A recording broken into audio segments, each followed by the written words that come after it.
कुछ ही दिन पहले एक डेटा रिलीज किया गया था जिसके मुताबिक जब से यूक्रेन युद्ध शुरू हुआ है पिछले 6 महीने में तब से अब तक रशिया ने एनर्जी एक्सपोर्ट्स करके अभी तक 168 बिलियन यूरोस तक कमा लिए हैं, जो कि तकरीबन 170 बिलियन डॉलर्स बनते हैं। इस हिसाब से तो इस साल के अंत तक रशिया एनर्जी एक्सपोर्ट करके ही 300 से 340 बिलियन डॉलर से ज्यादा की कमाई कर लेगा। ये चीज अमेरिका, यूक्रेन और ब्रिटेन समेत यूरोपियन देशों को पच नहीं रही है। यूक्रेन युद्ध के कारण जो अमेरिका के हथियारों की सेल बढ़ गई है, महंगे क्रूड ऑयल को बेचने से अमेरिका जो कमाई कर रहा है उसके बारे में तो कोई भी देश बात नहीं कर रहा है। अमेरिका की डिफेंस कंपनीज डरे सहमे यूरोपियन देशों को हथियार बेचकर आज की डेट में कई बिलियन डॉलर्स कमा रही हैं। उनके ऊपर किसी भी देश की नजर नहीं है। लेकिन प्रतिबंध लगाने के बाद जब सारी वेस्टर्न कंपनीज रशिया से निकल गई हैं, रशिया को ट्रेड करने में जब बाधाओं का सामना करना पड़ रहा है और क्रूड ऑयल और गैस के रूप में रशिया के पास कमाई का एक ही मेजर सोर्स बचा है, तो अमेरिका चाहता है कि रशिया से ये भी छिन जाए। ये एक लार्जर गेम प्लान का हिस्सा है जहाँ पर अमेरिका यूक्रेन के कंधे के ऊपर बंदूक रखकर रशिया की इकोनॉमी इतना ज्यादा बर्बाद करना चाहता है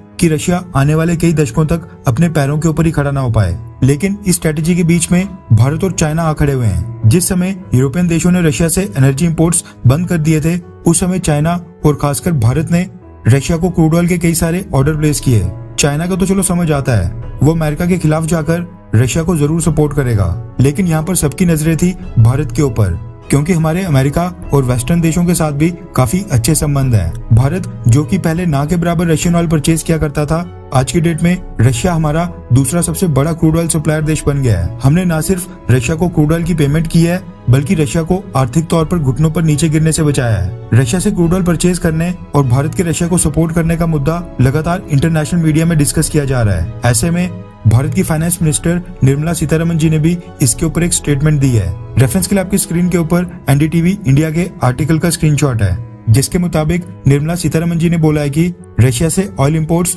2% से सीधा 13% तक जा पहुंचे हैं। Indian council for research on international economic relations द्वारा ऑर्गेनाइज्ड एक इवेंट के दौरान निर्मला सीतारमन जी ने बोला कि रशिया से क्रूड ऑयल इंपोर्ट्स की वॉल्यूम को बूस्ट करने का फैसला प्रधानमंत्री नरेंद्र मोदी जी का खुद का फैसला था।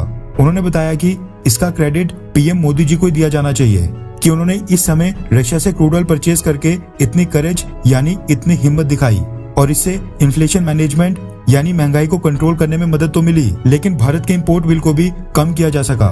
वित्त मंत्री निर्मला सीतारमन जी ने कहा कि रशिया के ऊपर सभी सैंक्शन चिल्ला रहे हैं, लेकिन फिर भी कई सारे देश कोई ना कोई तरीका ढूंढकर रशिया से क्रूड ऑयल और गैस परचेज कर रहे हैं। मैं ये क्रेडिट यानी कि श्रेय प्रधानमंत्री मोदी की स्टेट्समैनशिप यानी उनकी राजनीति की कला को देना चाहती हूँ कि उन्होंने दुनिया के बाकी देशों के साथ अपने रिलेशनशिप को भी बनाए रखा और रशिया से क्रूड ऑयल भी परचेज किया, जो कि आज की डेट में जापान भी कर रहा है। क्रूड ऑयल के प्राइसेस तो खैर लगातार नीचे गिर रहे हैं, लेकिन ये साफ इशारा है कि भारत रशिया से क्रूड ऑयल बस इसलिए परचेज कर रहा है ताकि इन्फ्लेशन मैनेजमेंट यानी महंगाई को कंट्रोल किया जा सके और भारत के इंपोर्ट बिल को कम रखा जा सके।